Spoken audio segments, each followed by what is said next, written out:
Gawat, peringatan keras untuk Ibu Mensos. Pemulung jalan kaki.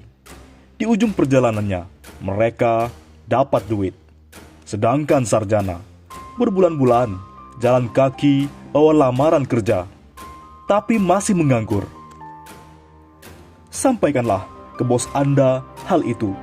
Pengangguran kian meningkat, yang tentu saja menimbulkan masalah-masalah sosial baru. Itu baru kerja menteri. Jangan sampai Mensos rasa wali kota. Wahai Ibu Mensos, jangan belusukan cuma di DKI Jakarta. Itu di Tanjung Pinang ada musibah banjir. Di lain sisi, netizen menemukan keanehan pada belusukan Ibu Mensos. Heboh, tukang gelandangan tampak bawa smartphone saat didatangi Risma belusukan. Saya ke kantor saya dulu, nanti saya pulangkan ya Pak.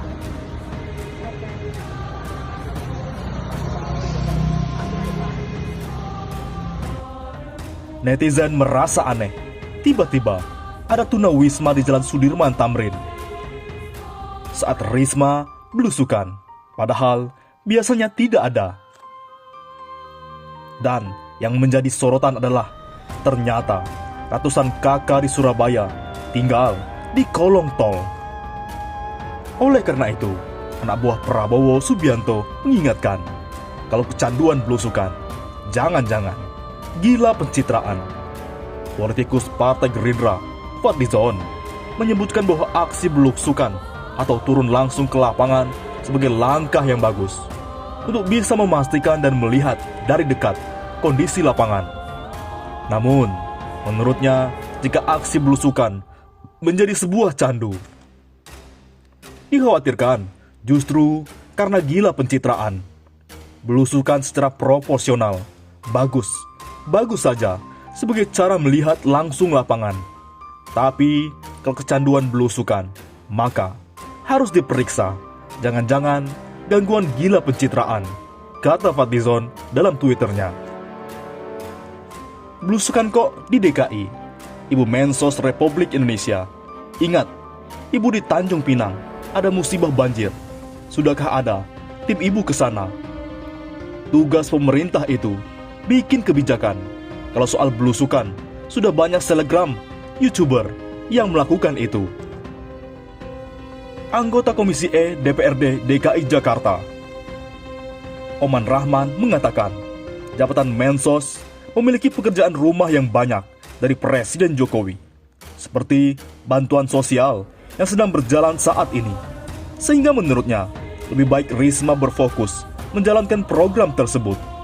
Mensos itu banyak PR-nya, harusnya fokus ke tupoksinya. Contohnya, bansos yang baru diluncurkan Presiden Jokowi, antara lain PKH dan bantuan pangan non-tunai. Di lapangan, masih banyak yang harus diperbaiki, antara lain akurasi data penerima. Ada yang berhak menerima, tapi tidak. Tapi ada yang dianggap mampu, tapi menerima. Yang perlu diperhatikan Mensos itu kerjanya se-NKRI, se-Indonesia, ujarnya. Terkait masalah gelandangan hingga tunawisma, Oman mengatakan seharusnya diserahkan ke dinas terkait. Teknis mengurus tunawisma serahkan ke aparat daerah, Dinsos dan Sudin-Sudin Sosial Jakarta, SDH, biasa menangani PMKS, ujarnya. Yang paling menjadi perhatian adalah Risma rajin belusukan di Jakarta. Ternyata ratusan kakak di Surabaya tinggal di kolong tol.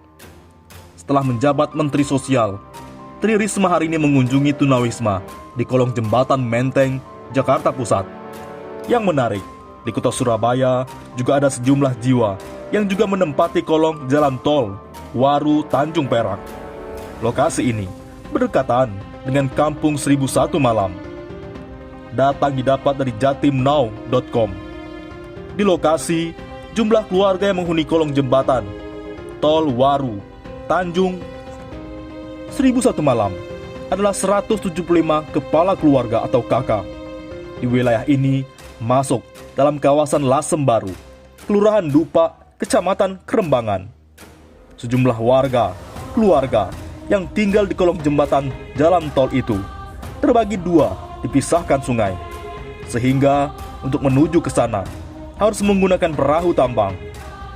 Warga menempati kolong jalan tol dan kampung 1001 Malam itu sejak tahun 1999. Di sini, ya akses jalannya begini mas. Apalagi kalau malam, gelap. Kata Sigit Santoso, alias Mami, pengurus kampung 1001 Malam, mengawali ceritanya Senin 4 Januari. Pria berusia 37 tahun itu menegaskan bahwa perkampungan di bawah jalan tol dan kampung 1001 Malam berbeda. Namun, sama-sama berdiri sejak tahun 1999. Dulu, wilayah tersebut hanya dataran dipenuhi ilalang seperti sawah atau orang Jawa menyebut tegalan. Tak banyak yang tinggal dan hanya para pemulung. Suasananya juga seram. Dulu, itu nama kampungnya Tegal. Terus ada salah satu orang yang membantu warga di sini. Kemudian dikasih nama Kampung 1001 Malam. Akhirnya terkenal sampai sekarang dengan nama itu. Jelasnya, harapan warga di sini ya dapat perhatian dari Pemkot. Tapi apa mas? Dari dulu sejak puluhan tahun lalu sampai sekarang tidak ada sama sekali. Apalagi bantuan, tidak ada sama sekali. Tutur Mami. Pemenahan kampung di sini ya dari warga sendiri. Akses jalan masuk, tempat pembuangan sampah, semuanya mas. Tambahnya, lantas, apakah Ibu Mensos pernah ke permukiman warga di bawah kolong tol yang berdampingan dengan kampung 1001 Malam selama menjadi wali kota Surabaya? Mami mengaku belum pernah sama sekali. Namun dia menyebut yang kerap berkunjung adalah wakil wali kota Surabaya, Wisnu Sakti Buwana, yang kini menjabat PLT wali kota Surabaya, mengganti Risma yang saat ini menjadi Mensos. Nggak ada mas. Kok mengharap bantuan? Kalau nggak cari rongsokan, ya nggak makan. Oleh karena itu, Ibu Risma tidak perlu gagal fokus jika ingin mengurangi jumlah kemiskinan rakyat. Ada banyak ciliwung di luar Jakarta yang harus lebih mendapatkan perhatian. Jangan sampai ada stigma kurang positif, seolah Risma sengaja diberi tugas untuk lebih fokus di Jakarta karena disiapkan maju di Pilgub DKI Jakarta 2022-2024. Hal-hal yang berbau politik saat ini mestinya dihindari agar tidak menimbulkan banyak polemik yang bisa mengganggu kinerja. Terakhir, memastikan bantuan sepenuhnya sampai dan tepat sasaran.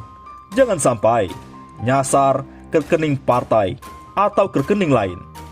Bagaimana menurut pendapat Anda?